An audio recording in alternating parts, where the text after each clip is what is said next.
Hello everyone, Will Melton here with Century 21 Redwood Realty. Today I'm going to talk to you a little bit about how to be a successful buyer.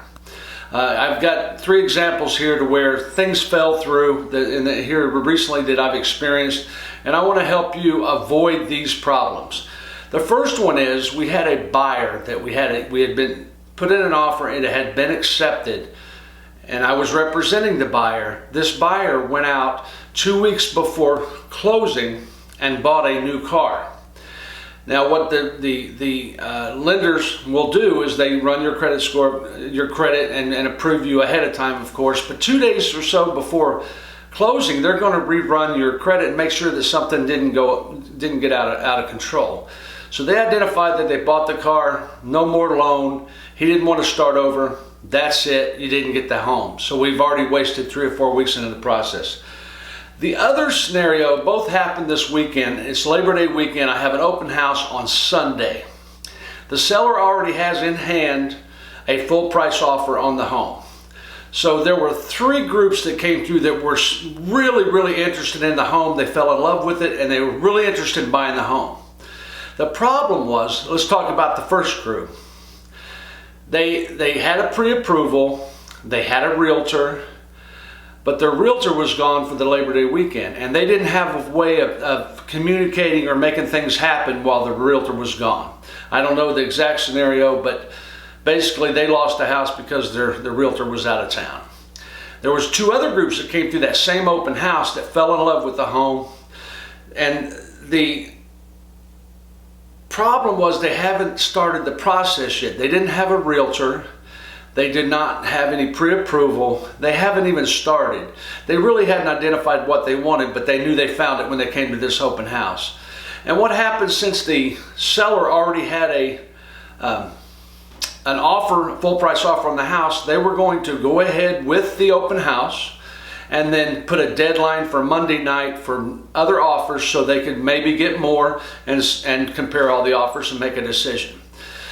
So those second 2 groups, they just didn't have time. If they would have hired me on the spot, we probably could have gotten it done, but it would have been more stressful. But they just were deflated and they didn't have a chance to get the home, so they walked away. Luckily, I'm talking to them now and explaining some of the things, the next steps that I'm going into with you. The first thing you can do to be successful as a buyer is to hire a realtor. Some people, they think different ways about the realtors, especially a buyer's agent. If you're going to buy a home, you hire a realtor. And there's a lot of paperwork involved, and there's a lot of rules and regulations and laws. We set up everything and identify exactly what you must have in your new home, all of the criteria you have for your new home. And this also goes if you're selling and buying. It's still a simple process, just 2 transactions in one. You identify what you must have, what you would like to have, and maybe even some things that you would not want to have at all. So at least that gives me a very defined criteria so that I'm not showing you homes that doesn't come near your criteria. We're not wasting times in houses that I know you're not going to fall in love with. So we look at the correct houses that meet your criteria. And the most important thing is we prepare the offer. There's a lot of paperwork involved when you submit an offer.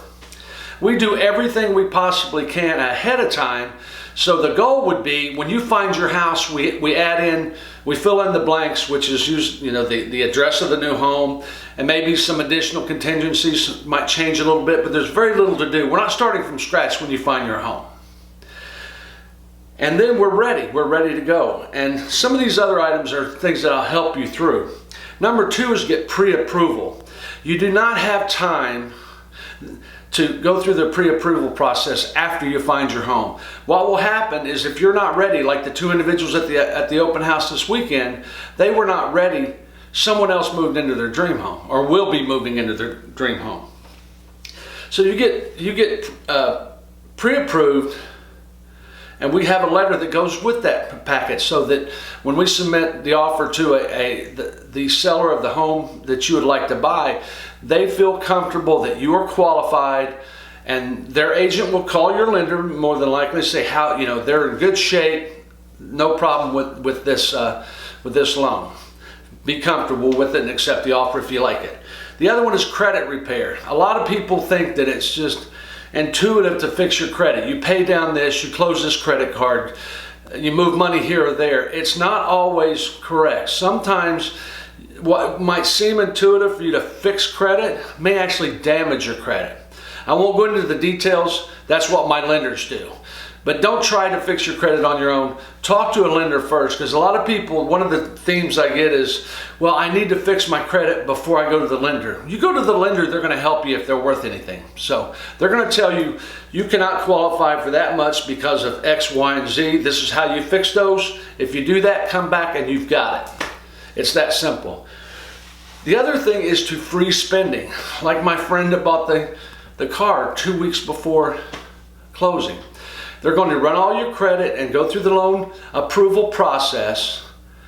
And then a couple of days before closing, they're going to make sure nothing changed. If they find out something changed, in our case, there was no way to fix it. It was a very expensive car and the loan was over. They were not going to get the home. So you want to freeze your spending at all costs. It's only for 4 to 6 weeks maybe, and then you can go get the things. And other things, even if you know you're moving into the home, it's not a good idea to buy all the appliances and everything ahead of time before you move in. Wait till you get in the house before you start spending and charging credit cards. And one it's a very small thing but extremely important. Have your earnest money deposit money in the right place, the right account, so that it is available when you make an offer. We have the lending letter, we have a professionally put together offer in the form of a contract, and when they receive it, the seller's agent's going to say, these guys will be easy to work with all the way to closing. They have got it together. You're going to have a copy of that EMD check. You can't wait till you find the house to move the money around to the correct account and things like that. Something that a lot of people overlook because it doesn't seem like a big deal, but you want that money ready in the right place. You write the check when we make an offer. So those are some scenarios that I've experienced in the last few months. And then those steps are guaranteed to help you be a successful buyer and avoid those mistakes. So contact me at any time. I'm here for you. Again, Will Melton with Century 21 Redwood Realty. Have a great fall now that Labor Day's over. No more pool time. Bye.